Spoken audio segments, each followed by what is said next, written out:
There are 100 early stage founders at this summit, and you just launched a massive fund, $500 million devoted to seed stage investing specifically, to get to founders even before they get to this stage.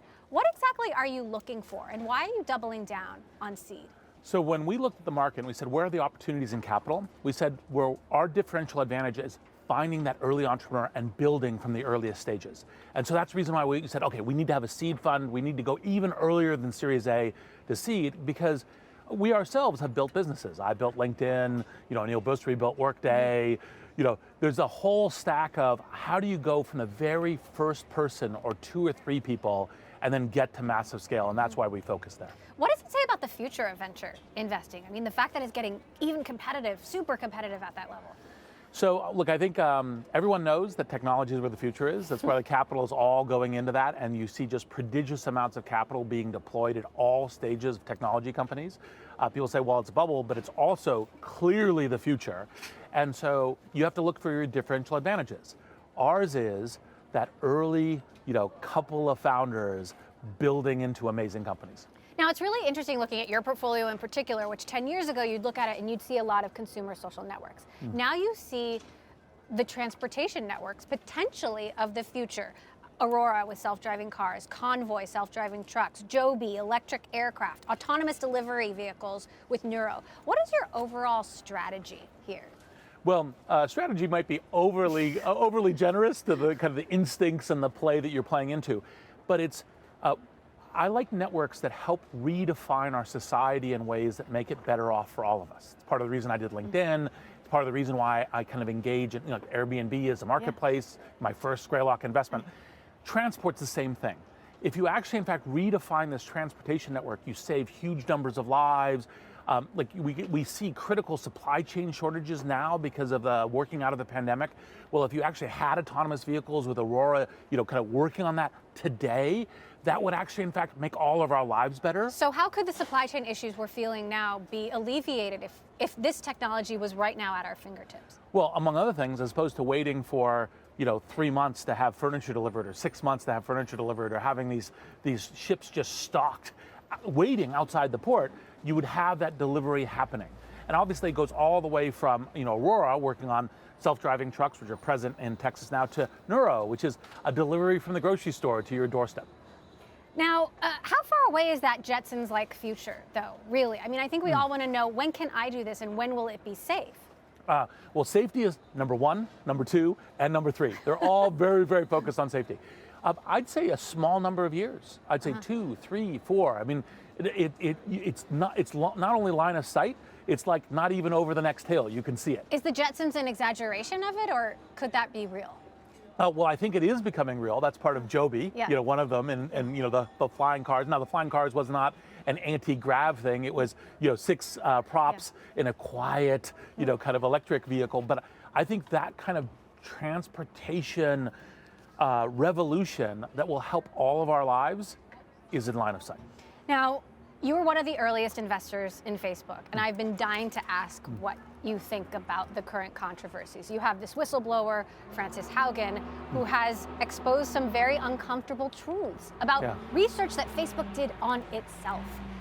What's been your reaction to her revelations? So, good for her for coming forward, good for Facebook for doing the research, bad for not well, you did the research, you discovered some things that were harmful, what are you doing about it? Right? It doesn't matter the fact that you say, well, maybe it's complicated or difficult. It's once you discover something that is really potentially very dangerous and damaging, what we should now hear from the company is, and here's when we saw these reports, here's the stuff we started doing. Here's the way we started making trade-offs against what might otherwise be in our interest, engagement, revenue, whatever, in order to solve these problems. And that's what you want to see from companies in leadership. So you're disappointed? I'm disappointed. Why? Well, because anything, it's okay to have done the internal research and not reported it. That's okay, because look, this is a problem, we're fixing it. But you then start the work streams to fix it, right? And, so on one hand you say, well, we have these reports and this issue, and what did we do? We disbanded the civics integrity group. You're like, well, that doesn't seem like you're working on it. It doesn't seem like the problem is fixed. So I think it's beholden on business leaders to say, look, when we hit these problems, we work on them. It doesn't mean, look, we didn't know this was going to be a problem. We didn't know it was going to be an issue. It's fair enough, right? And we're just, and by the way, we're following what customers want because they're clicking on things. But wait, there are these consequences, and we should do something about the consequences. It doesn't mean you can solve it perfectly, but you should be working on it. The research around children is particularly troubling. You have this research that shows that Instagram can be harmful to teenagers, and yet at the same time, you're exploring building social products for kids as young as 5 years old. Yeah. What's wrong with that picture? Isn't that a little terrifying? Well, I think there's a chance where sometimes that product for the 5-year-old is great, right? Like it could be really educational, learning, engagement, connectivity, but you have to study it and you have to get it right. Like kids, the whole reason we have childhood is we protect them and help them grow into adults.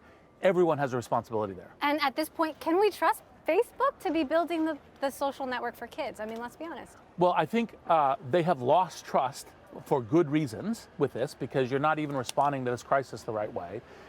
I think that to regain it, they have to be extra transparent. They have to come forward and say, look, here's our dashboards, here's our metrics, here is the ways that we are trying to work on this and do things. And that's the thing that is incumbent upon them to now start talking. Don't say, oh, we have problems with the whistleblower. Say, here's what we're working on, here's what we're doing, we know this is a problem, we're working on it. Have you talked to Mark at all, and how do you think he is handling this? Not yet. I undoubtedly think that they have a whole bunch of internal discussions going on right now, and I wouldn't want to interrupt. I mean, I'm happy to help however I can. I think he's a learner. I have optimism and hope that he will learn from this. I mean, I think his feet being applied to the fire is a good thing in this instance, and then he will go, okay, I now need to make sure that we are being fully investing in protecting children. And I think that's the stance the company needs to be at. So what is the solution? What is the role for regulation? So, well, there's regulation, but I think it starts with what's the dashboard that Facebook should be managing towards? So, for example, you say, well, we have an engagement dashboard, we have a sessions dashboard, we have those, great. We should also have other things in that dashboard. We should say, well, look, if it's causing, we know that certain kinds of content is causing body image issues or causing other kinds of things. Well, we should add that to our dashboard, and we should be measuring to make sure that we are having a positive impact there, not a negative. You don't just need one variable. You don't just need well, do they click on it? That's not the only variable. You can put other variables in it. It's part of the reason why you have a large company. And that's the kind of thing that I would want to be hearing from Facebook about, yeah, we got it, and we know what we're working on, and these are some good metrics that we should work towards, and we are going to improve these metrics, and we're going to report on to them, at least to our auditors, and we are going to work on this problem. So here's another way to ask the question. Is Facebook too big to govern and too big to govern itself? If you have a company with even the wisest people in charge, can they really be making decisions about every single moral, ethical, religious, political, legal issue in every single country around the world, in every language? So, is that even possible? Look, it's challenging and it's never going to be perfect. There's always going to be lots of errors. But I do think, I mean, like, for example, one thing, like take, for example, the issues of governance in other languages where you don't have it. We have AI that's getting much, much better on languages. Now, it's not quite there yet, but it's within 2 or 3 years, you suddenly have kind of the equivalent of a universal translator. That will make it easier. That doesn't solve all the issues. There's cultural issues. There's other kinds of things. There's a political revolution here. There's other things going on.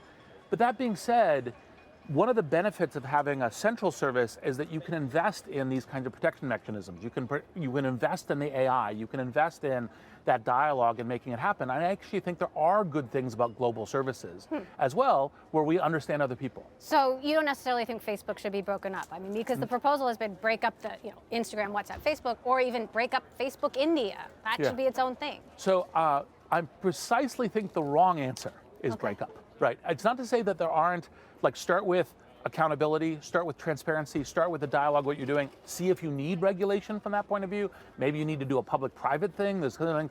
But breaking up means that you don't have the resources to invest in that centralized thing. Think about it this way.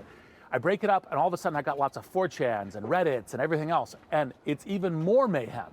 So breaking up is not the answer. Do you think the algorithm is the problem, A, and B, do you think they should be choosing people over profit more often?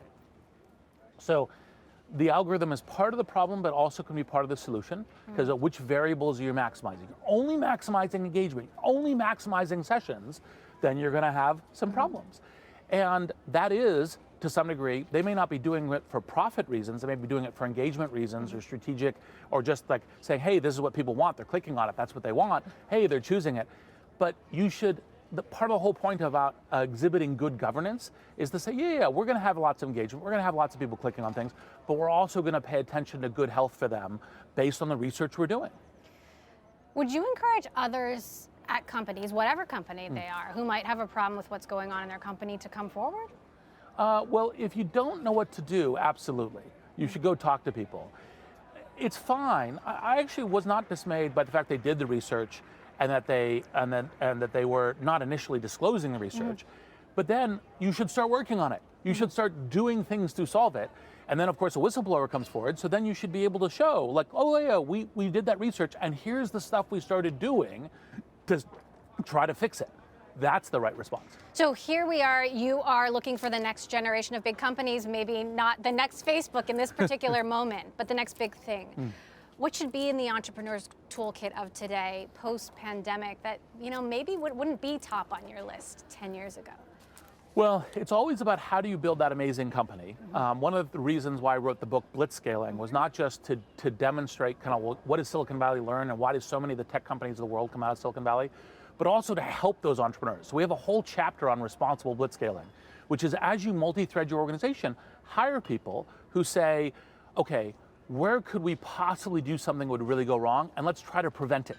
So you have some people whose jobs that is as you scale to these massive size companies and massive impact in the world. And it's totally doable, and it's doable without slowing down.